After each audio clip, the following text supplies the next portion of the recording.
Hello, everybody. This is Beth Worsdell with the Witty Writers Show. I can't get tired of saying that. It sounds so good. And I'm here today with the fantastic Frank Prem. Hello, Frank. Hi, Beth. How are you going? I'm doing good. I'm so thrilled that you're joining me from Australia, because that is one of the places where I would absolutely love to go, Frank. I'm so jealous. And you were saying earlier to me that your summer's just started. Yeah, yes. Welcome to summer. It's our first day of it here, and it's quite bright. It's going to be very hot. Oh, I'm jealous. I'm jealous. I'm in California, but it's starting to cool down now. Frank, if you can just bear with me 1 second, I am just going to quickly find us, make sure that we are live. I can see us. Fantastic. We are there. And I'm just going to share us on the Writers Rock group and the Writers Rock Readers group. There we are. Oh my gosh. Let me just share this. Joys of technology, Frank, isn't it? Doing well. It's more than I can coordinate. It only works when it wants to. Okay, share. There we go. Okay. So we are sharing to the Writers Rock group. I'm going to get the, oh, there we go. Writers Rock group.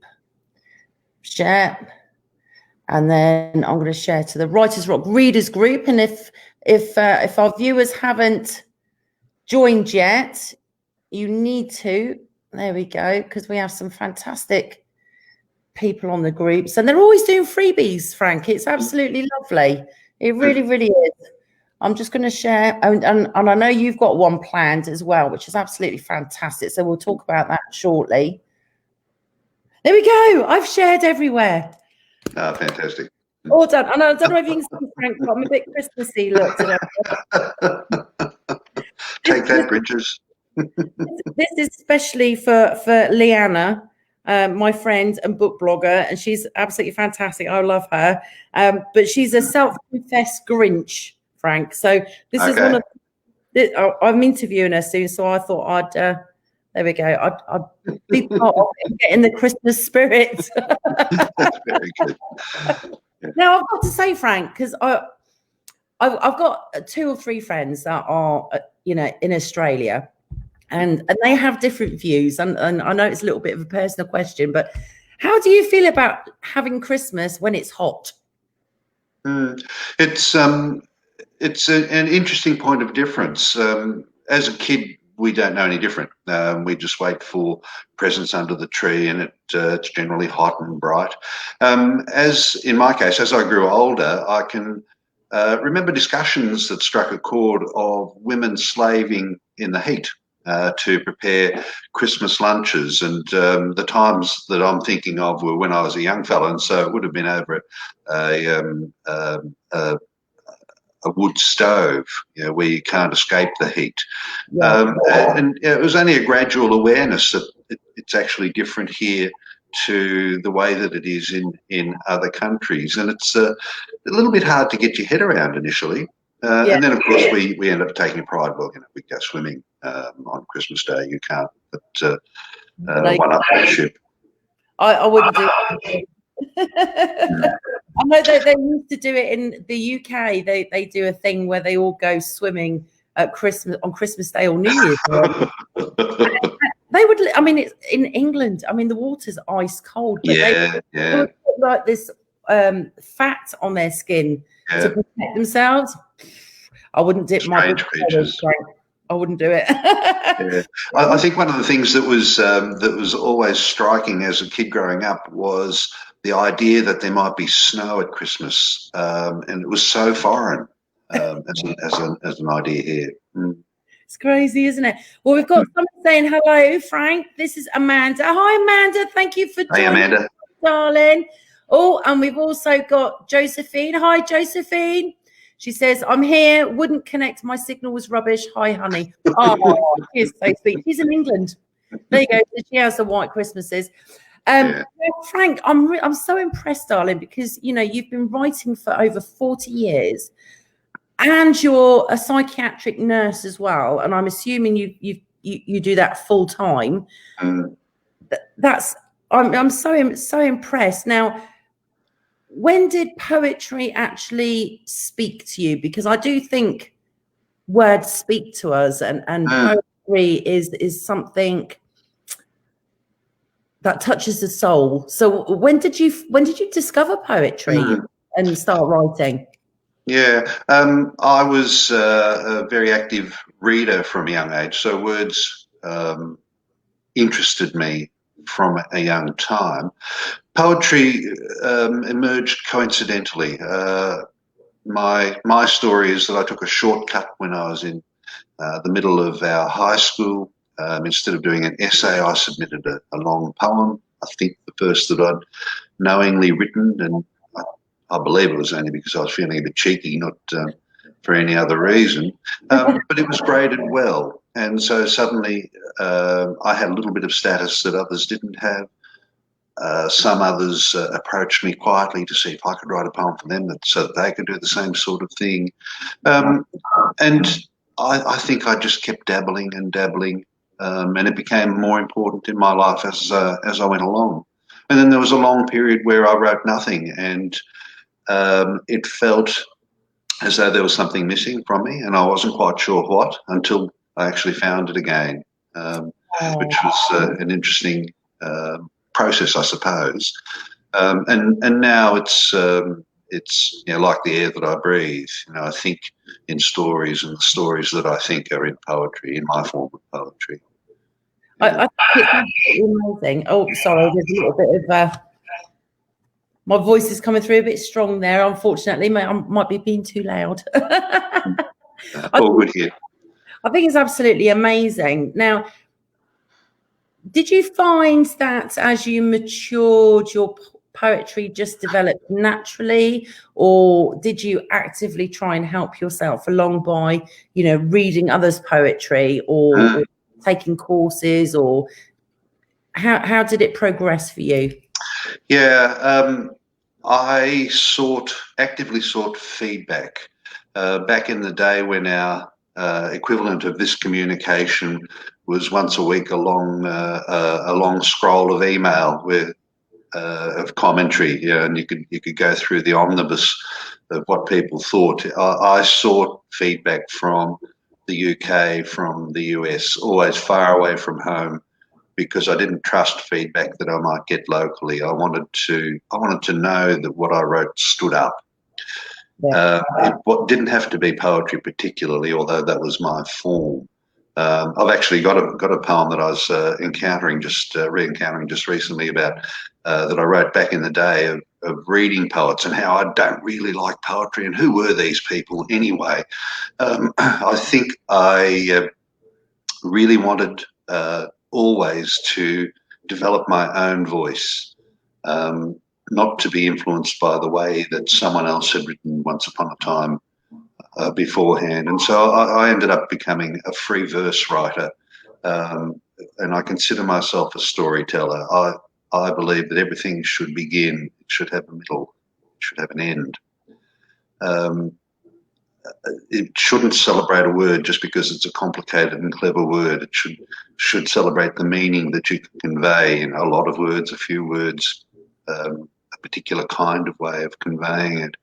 So, yeah, I always pushed my own way forward. And while I sought feedback, I rarely incorporated that feedback into a poem.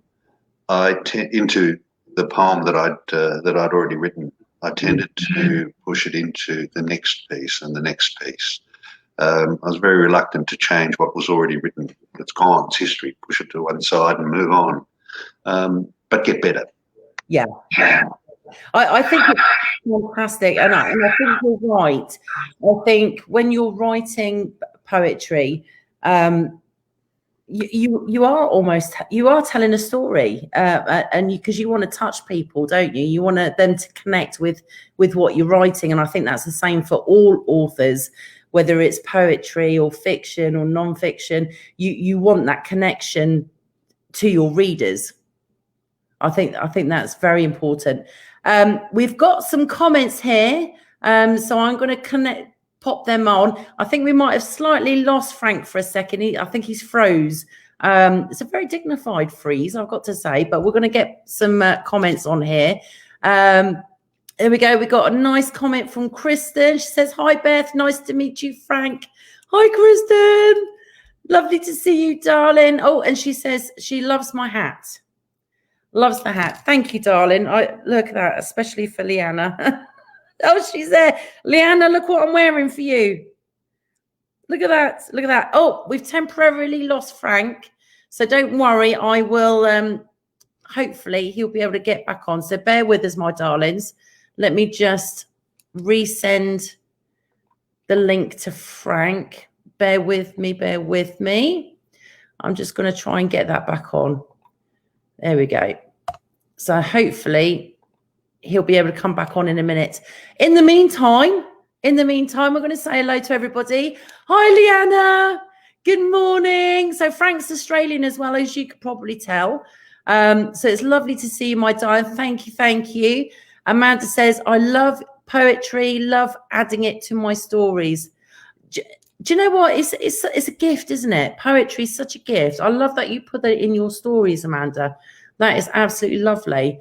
Leanna says, I love poetry. I've been writing poetry since I was 15 years old. Leanna, we've got so much in common. It's crazy. I love it. Oh, there you go. And she says she loves the hat. I think I rock it. I've got to tell you. So how many of you, while we're waiting for Frank to try and get back to join us, how many of you have actually, actively written poetry? Because I would absolutely love to know. And I've got to say, my poetry went from poetry, and then in 2007, it ended up turning into songwriting, which was quite strange. So I've actually not turned mine into songs, but turned my gift into songwriting as well. So I'd be interested to know what you guys have all done, and what sort of poetry you like, because there's so many genres, isn't there? There's dark poetry, there's more romantic poetry, so it'd be interesting to find out. Oh, there we go. Hey, Frank, I lost you for a minute, darling. Welcome to Australia's national broadcasting network. That's one of those things, darling. Don't worry about it. It's fine. We're all good. We're all good. So Kristen says she wishes she could write poetry. I think you don't know until you try. I think if you find I don't know about you, Frank, but I think if you find topics and subjects that you are passionate about, I think it's a lot easier, isn't it? Yes, it is. It shouldn't be a difficult thing. It shouldn't be something that creates obstacles in your mind before you even start. I feel that as I've gone along, I've become simpler and simpler in the way that I write and in the things that I try to write. I like to look at thoughts. How do I write a thought that I've had? I have a million thoughts in a day, so I've got a million things that I could write. When I was trying to write everything, I used to visualize myself popping my hand up in the air and just grabbing one thought out of the stream and looking at it, and that's what I would write. What did I see then? I enjoy simple nature more and more. The shape of leaves, dandelion. I was just taking a picture a couple of days ago of a dandelion shedding its fluff, flower fluff, and looking at that as an equivalent image of dementia. Because what I was thinking about previously was dementia, and how do you represent dementia? Firstly in poetry, which is my job to write it, but also visually, for a book cover, and a half a dandelion head, to represent that a lot of life has already drifted away, a lot of memory, a lot of capacity to interact. It's not a complicated image. We see them all the time. And the thoughts, if we have someone with that condition, are with us all the time. You can't escape these things. But a simple into us, another one and another one, and it doesn't have to be a hard thing. You're not necessarily talking about getting on the front page of the national paper's poetry section, if there is such a thing anymore. But writing something that satisfactorily expresses what you are feeling, what you are seeing, that doesn't have to be difficult. I love that. I absolutely love it.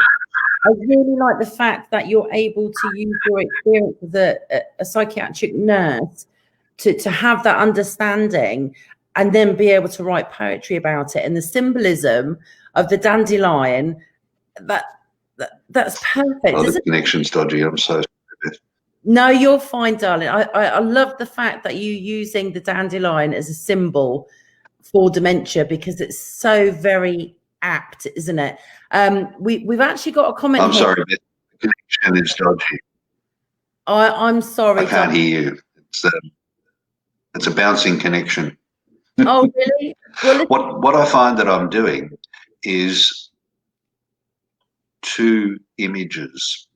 I'm taking photographs of the things that I see around me that catch my momentary attention, and I'm then using the image as something to write to, allowing it to become the stimulus for a poem. And what I find is that my world, at least, is surrounded or is full of glorious images. We live in a beautiful... Oh my gosh, he's vanished again. Poor Frank, bless him. He's obviously having issues with his connection, and I am so sorry. So what we'll do is we'll have a look at some of the... Oh, there we go. I think he's coming back. It's a bit intermittent. We're going to do it, Frank. We're going to do it. Before we go any further, we've got a lovely comment from Amanda, and she says she loves poetry and she loves adding it to her stories. Now, that is something that you do, isn't it? It's you blend short stories together with poetry. I think your most recent book, Small Town Kid, yes. If you want to hold that one up for us to have a look at, because the cover's beautiful. I absolutely love it. Yep, there we go. There we go. It's such a beautiful cover. I think that's wonderful. Now, am I right in saying that your book is a combination of the two, stories and poetry together, the same as Amanda does?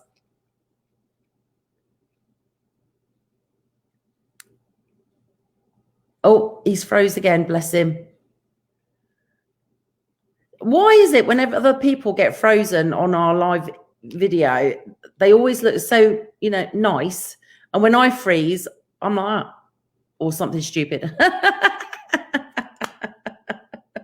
Never mind. He will come back.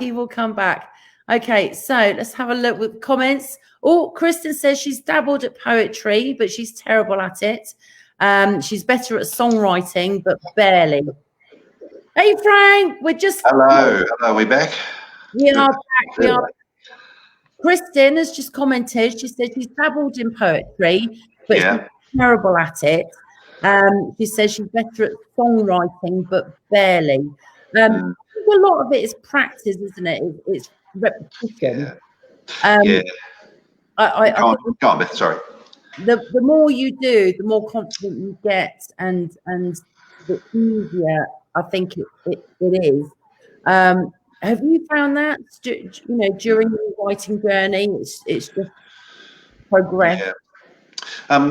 The more you do, the better you become at it. I have started to chuckle a lot whenever I think of there's an old reference to 10,000 hours. By the time you've done 10,000 hours of anything, you will be very, very good at doing that thing. And it's no different with an art form. We may be born with a certain talent, capacity, but there is no question that if we work at that and keep working it, have a passion for it and keep doing it, we will get better, we will get different, we will grow in our medium. And I think that's absolutely true of poetry, but also of short story writing, also of novels. I see a lot of references to the first novel was rubbish, but you have to keep going. The first draft is terrible, but by the 5th or 6th draft and the 17th proofing, you've got something special. And there's some truth in that. The first work that I did, nobody will ever find because I destroyed it completely and thoroughly. But as you go along, even if some work is not fully formed and as wonderful as you would like it to be today, now, it shows. For me, it shows steps along the path that I've taken, and unless it's awful, then there's some merit in preserving at least elements of my journey. Not the content sure, but how I did this then, how I did it at another stage, and how I would do it now. And I see that in my old work. As I've gone along, I've started to use much shorter lines and phrases, and I don't use punctuation as a rule.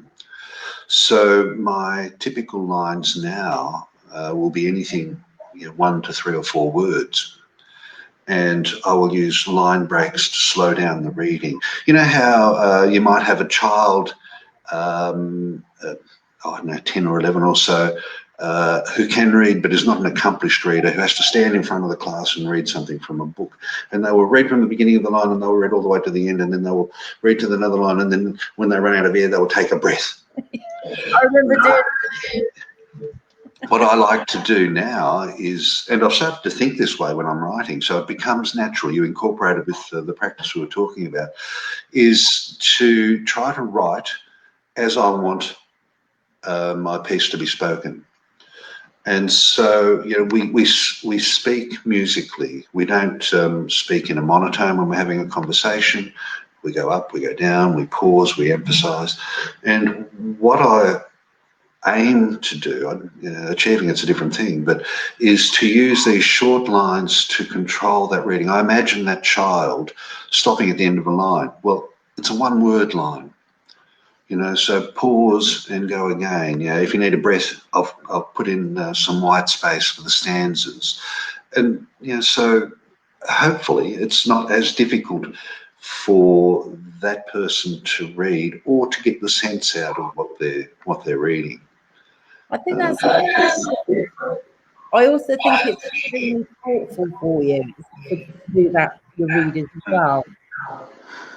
It's about the readers. I know what I'm writing because I thought it, So what's my point in writing it down? I can keep it in my head if I want to, but someone else. It's a reader should get an experience from it, and it shouldn't be my experience either. So what I write needs to be open enough to, for instance, in Small Town Kid that I showed a moment ago, that's my my first memoir of growing up in the 1960s and 70s, and so it's all stories of my experience at that time, which was in a small town in rural Victoria in faraway Australia. What does the person who grew up in Johannesburg get out of that? What does the person that grew up in Philadelphia or London get out of that? My childhood wasn't all that exciting. It was just a childhood. But every childhood is exciting, isn't it? Everything we do as a child is brand new. And so my task isn't to say Frank did this and then Frank did that and Frank did something else, and that was a good Frank day. My task is to say, here was a childhood experience. Did you have one? What's yours? And when I read to audiences, there's one piece in particular, which is about bonfire night, cracker night, the old Guy Fawkes night. Yeah, we celebrate. Go on. We celebrate that in England this time. And I think we inherited it from England, 5th of November, when it's getting hot, generally in this country. And there's a process of weeks of building the bonfire and making the guy or whatever it is on top to burn and getting rubber tires, and a parallel process of acquiring crackers to go off and so on. And then there's what happens on the night and what happens on the day after and so on. And when I read that poem to an audience, almost inevitably, what I end up with is a line of people, generally men, who want to say, that was a great poem, I really enjoyed it, but let me tell you about a cracker night. When I was young, we had Empire Day, or in New Zealand we did. And so it's the business of an idea of my life that actually opens up a recollection and a place in someone else about their life. And I think that that's what's wonderful about, show, don't tell. Just give someone an idea and let them do the rest of the work themselves, because they want to go to a place. Your job as a writer is to just show them the way. Yeah. Or something like that. Yeah, I absolutely agree. And I think it's lovely that you're writing about things that are personal, because as you said, they may not have had the exact experience that you've had, but I'm sure they've had something similar, so they can connect with you and how you might have felt, and how you may have seen that experience in a child's eyes. We've got some more comments, so I'm going to put them on the screen, Frank, for you to see.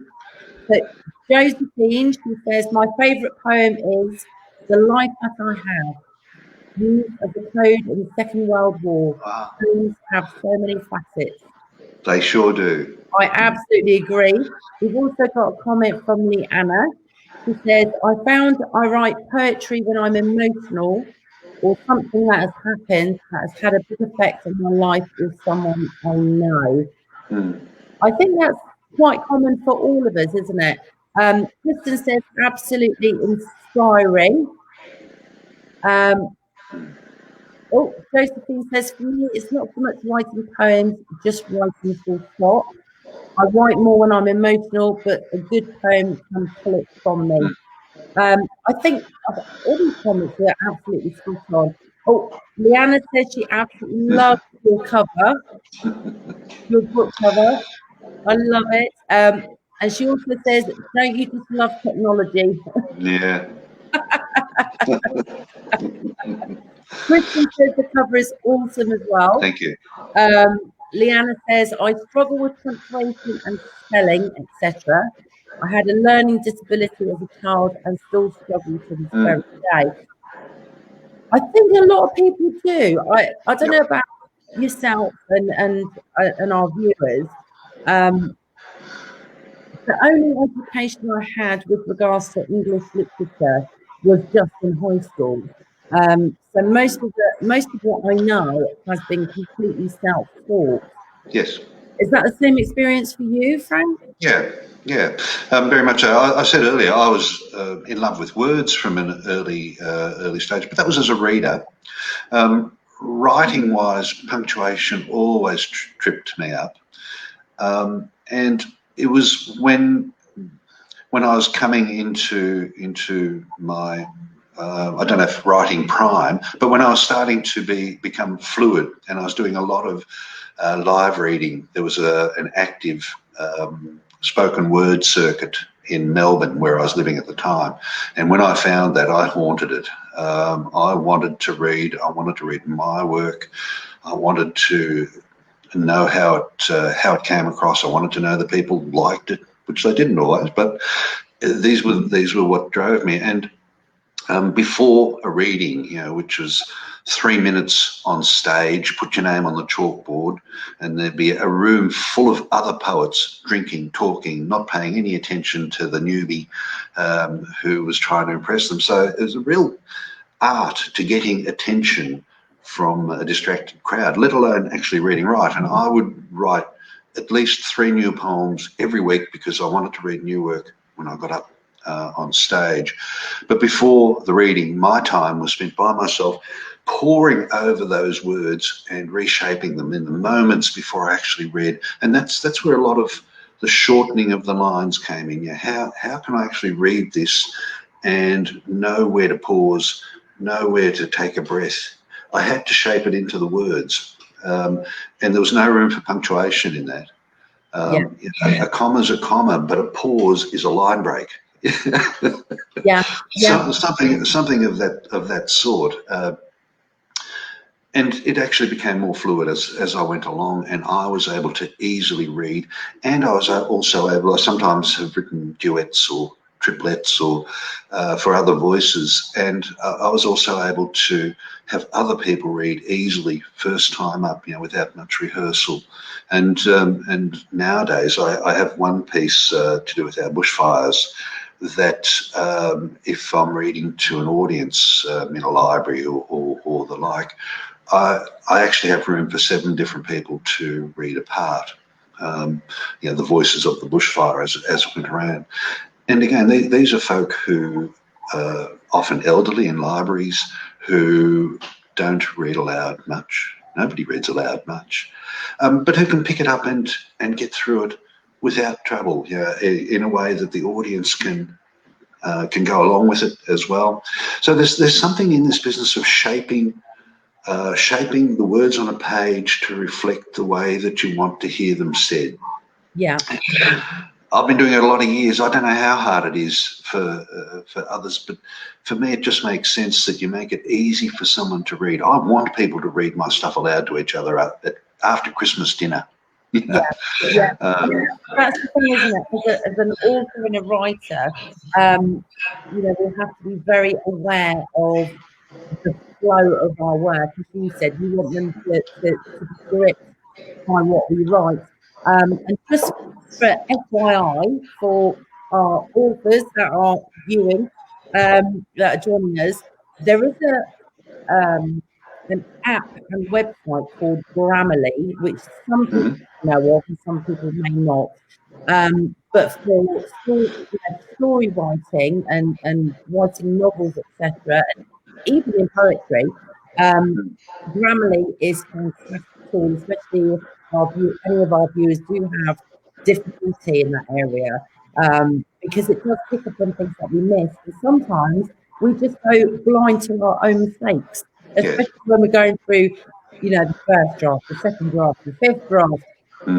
We can skim over our own mistakes and without even realising it, because our brain is automatically correcting it for us, isn't it? So Grammarly is a fantastic tool, and you can use it for free. I've actually paid for the yearly subscription. I think it's worth every penny. It wasn't expensive either, because otherwise I wouldn't be able to do it. But it was a great tool. I'm just going to quickly give some more comments out, Frank, just so we can get everybody joining in. Are you the comment controller? I am. I'm in control whether they get seen or not. Kristen says, I feel like the same poem speaks differently to other people, and that's the beauty of poetry. And I think you would absolutely agree with that, wouldn't you? Some poems somebody can read it and appreciate it, but not connect with it, whereas another person might read it and just connect to it so strongly, it just stays with them. And I've read poetry like that that's really touched me and connected with me. Now, Frank, I've got to say you're a very impressive author, because is it 14 books you've got out now? Got a few. It's absolutely amazing, and I believe that you're offering a free ebook to our viewers. If you could hold up the paperback copy so they can have a look. Oh, there we go. Beautiful. Pebbles to Poems.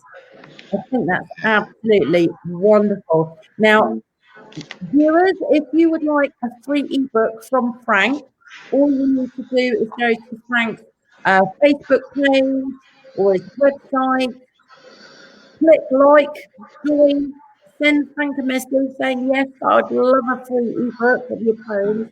And Frank will email you back with an ebook copy. That would be absolutely wonderful. I hope that's a good. Diana says, wow, congratulations. And thank you, Diana. Indeed, it's absolutely amazing. Now, you released Small Town Kid in 2008. And I've got to say, Frank, your reviews are fantastic. I look at the reads and everything. It's absolutely amazing. And I do know that you have a YouTube channel as well, where you read your work, and you also do podcasts as well, which I saw, which is fantastic. Is there a poem that specifically really connects to you? Oh, I've put you on the spot now, haven't I? yeah. Well, in a way, they all do. Now, I'm not sure that I can really identify one. Yeah. The small town kid set was about memories of a time that had disappeared by the middle of the 1990s. By the time we'd started delivering our children to school and picking them up when we could no longer have our cracker nights, all of our toilets were indoors. Of the freedom of being a child, as I and others like me would have known it in the 60s and 70s, had disappeared. Around the same time, I went on to write the next instalment, which was The New Asylum. And that's that same kid growing up and then becoming a psychiatric nurse in the institution in that same town, and then going on and doing psychiatry, which is what I've done. But again, stories to open up an experience of psychiatry to a reader rather than to pin Frank to a page in any way. Another one at that time was Devil in the Wind. I was moved tremendously, involved, scared, inescapably, as we all in this part of the world were in 2009 when we had our Black Saturday bushfires. And Devil in the Wind is the voices of survivors, which I and my family were among. We were on the fringes of these big fires on that bad day, and it went the other way and burnt people to death. It could have come our way, and everyone in our state of Victoria was like that. And so some of these things just write themselves. And yes, my perspective is there, but really they're just the stories of what's happening around us. And I become something of a chronicler of the times. We've had worse fires since. We've now got the pandemic. 2020 is 3 books in itself. Yeah. And it's all terrible, all terrible. And I cannot not write these things as they come along. I'm sorry, you were going to say something, Beth. Talk to me. No, I was just going to absolutely agree with you. I mean, my God, you could write so much about this year because it's so crazy. It's ridiculous. So I commend you. I really, really do, for being able to speak to people through your words about everything that's happened. Especially with the bushfires. I remember seeing it on the news, and it was heartbreaking, absolutely heartbreaking. So that touches me deeply. Now, Frank, would you do us the honour of reading one of your poems? Sure. Would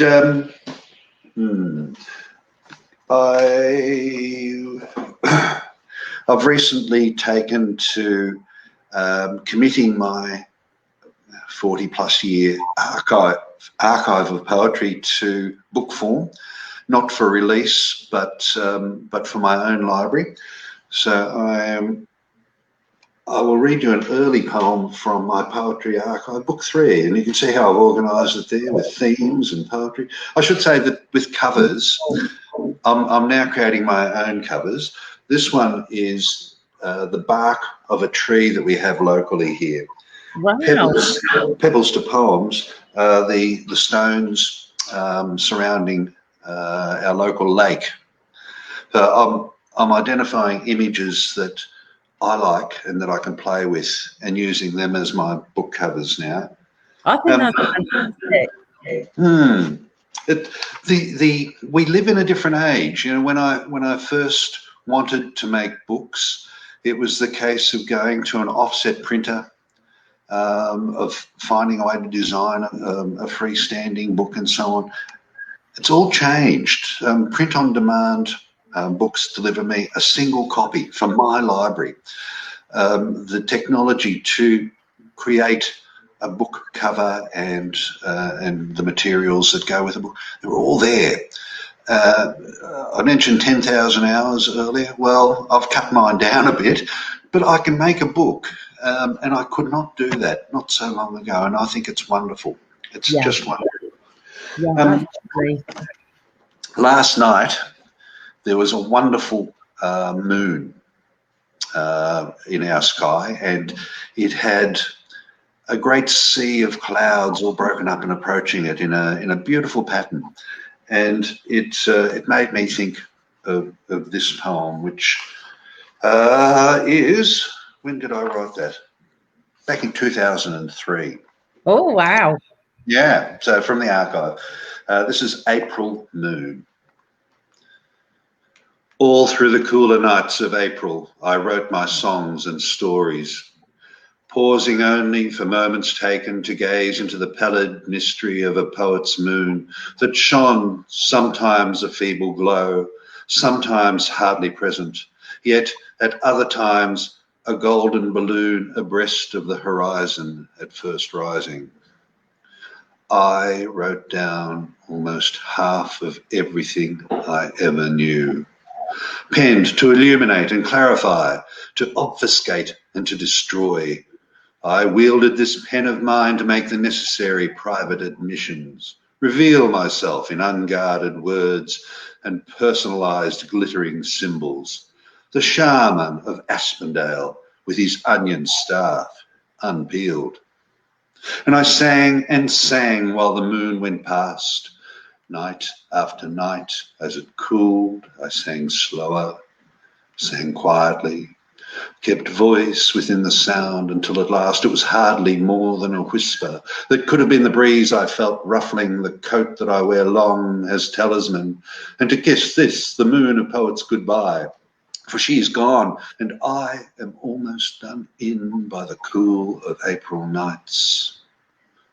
The songs and all the stories are etched deep into the paper, no longer secret words nor enigmatic, merely a kind of historical accounting for the poet moon that was. I abhor the coming silence. Oh my God, Frank, that was so good. Oh my God. No wonder you're popular at the live readings. That was absolutely wonderful. Oh, thank you. Talk about a delivery. I am so impressed right now. Practice, eh? That was awesome. As I said, viewers, if you would like a free poetry book, ebook from Frank, like his page and all his website, send him a message and he will email it to you personally because he's lovely like that. I am so thrilled that you to us. I really, really am. Now, Frank, what I've started doing, now we're officially the Witty Writers Show, is anybody who shares your interview, they get entered into a draw to win a prize for me, which I'm going to do an ebook. Thanks last week, and our winner for last week, who shared Sahini's interview, is actually Leanna, who I think who is still with us. I think, bless her, because she shared it on her personal page and her and her book blog as well, which is, you need to check it out. It's called Slam Dunk Luscious Reads. So Leanna is the winner of the ebook this week. So anybody who shares this for Frank, you will get put into a draw to win an ebook from me, and obviously you can get a free ebook from Frank as well. So what does the future hold for you right now, Frank? Are you working? Obviously you've just released Four Talented, in 2018. What are your plans for the future right now? What have you got? Yeah, I'm very much involved, hopefully for only a short time to come now, in finishing putting my archive into books. Volumes 17 to 21 are on the way. I feel embarrassed just saying that. It feels such a self-centered and wanky thing to be doing, but No, it's the culmination of a lifetime's work. And alongside those 17 to 21, there are a number of collections that I want to release as books in their own right, and and I'll keep what's the word, curating the collection, and probably have more things to release. So in terms of books coming out, there's lots. In my more personal life, I'm approaching a point where I'm expecting to retire from my psychiatric nursing work.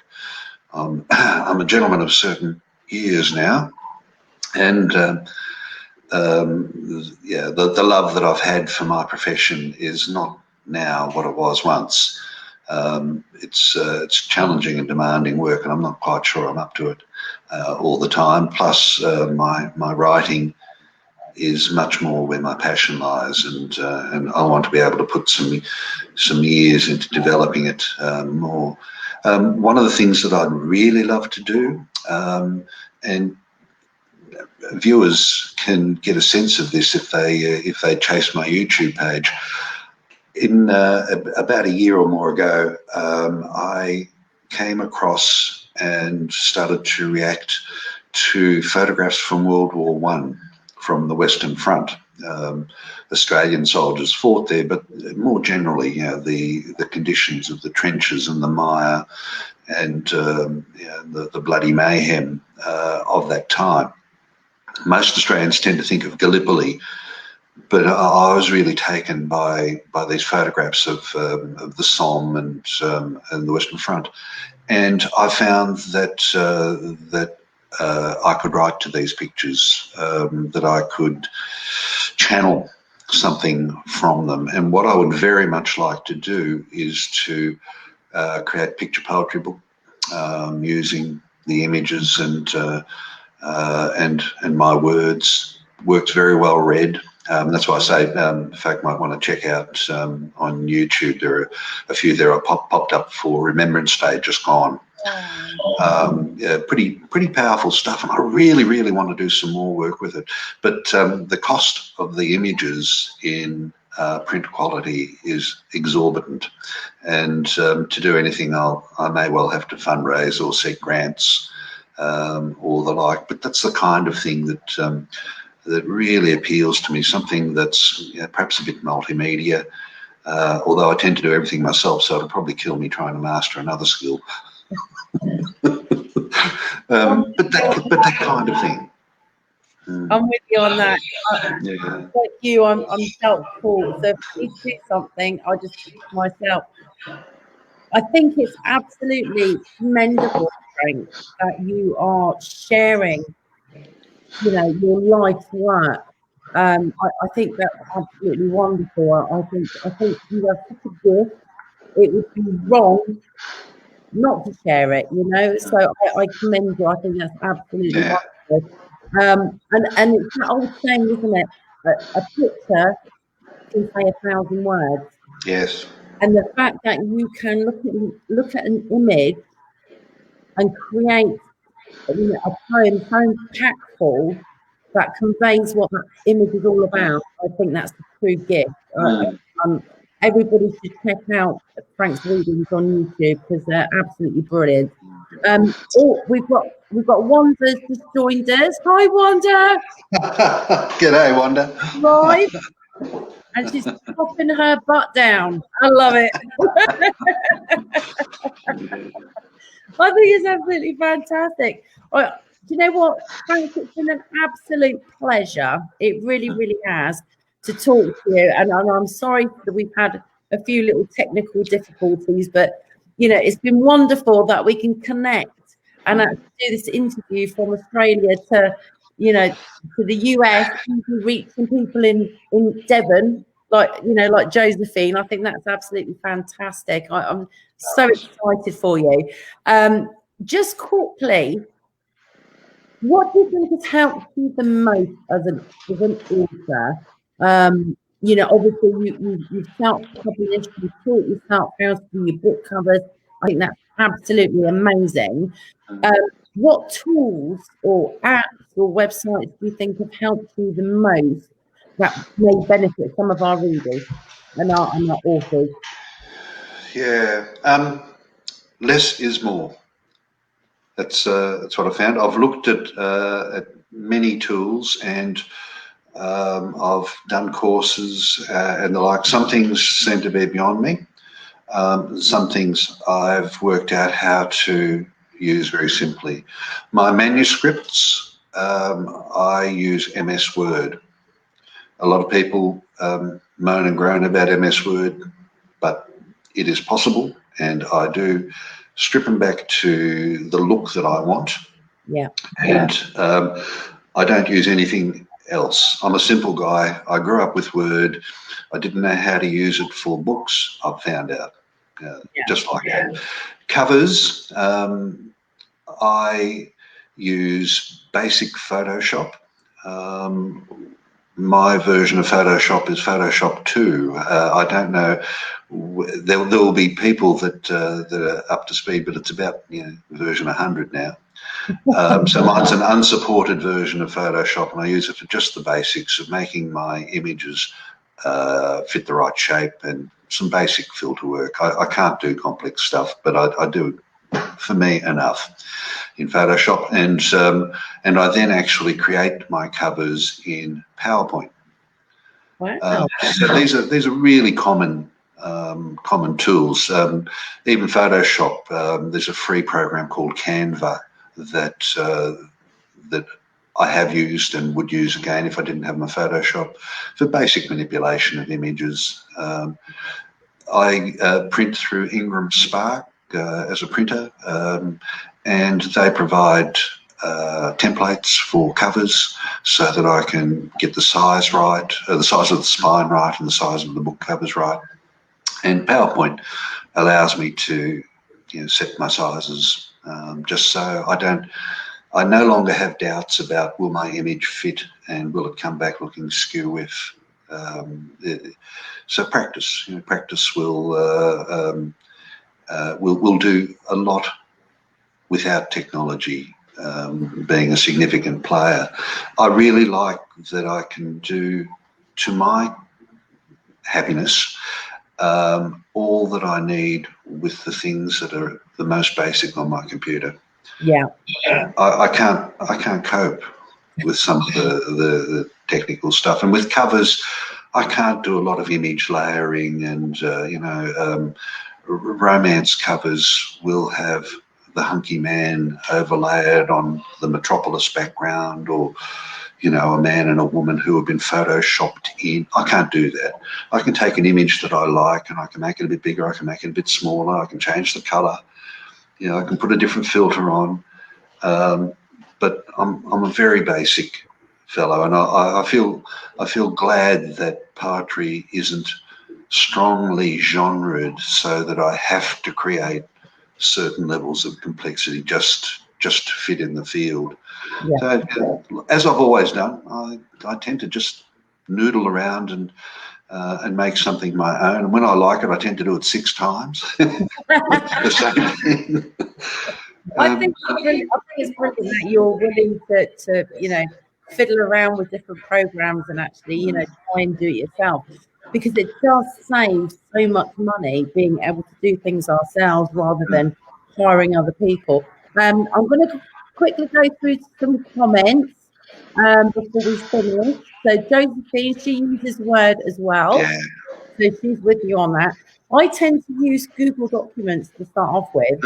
Then once I've finished, I then convert it over to Word, only because I tend to write as I'm on the go. So if I'm sat in the car waiting for my daughter to come out of school, I'll get my phone out, put up Google Documents and type away, and then save it as I type it, and then I can just pick it back up as soon as I get home. So I do find that helps a lot.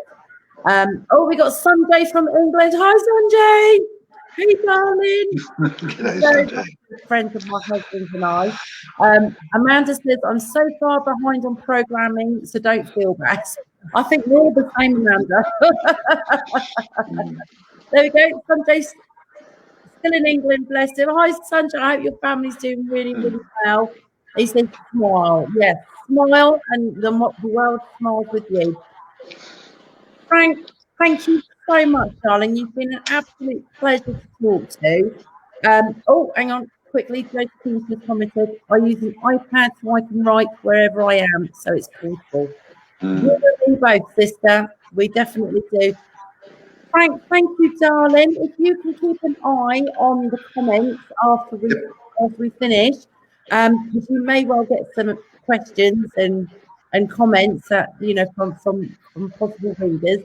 Thank you, everyone, for joining us. And Frank, you've been absolutely amazing. We will be sharing your interview everywhere. It's been an absolute pleasure. Anybody who's watching like live now or later on, if you share the video of Frank's interview, you will get into a win a free ebook. And don't forget to look up Frank and send him a message via Facebook page or website or YouTube, wherever. Frank is everywhere, bless him. You can Google Frank's name and it all pops up. It's fantastic. But shoot Frank a message and he will send you a complimentary free ebook as well. Thank you so much, Frank. I'm going to wish you a Merry Christmas early. I know. There you go. Thank you so much, Beth. I hope that we can do it again soon. Maybe when you've released your next book. I would love to do a launch interview with you if you're free, if that's all right. That will be fine. I would love to do that. Thank you so much, and thank you to everyone who's tuned in. I look forward to hearing from you. I'll be very happy to share the Pebbles to Poems book. Yeah.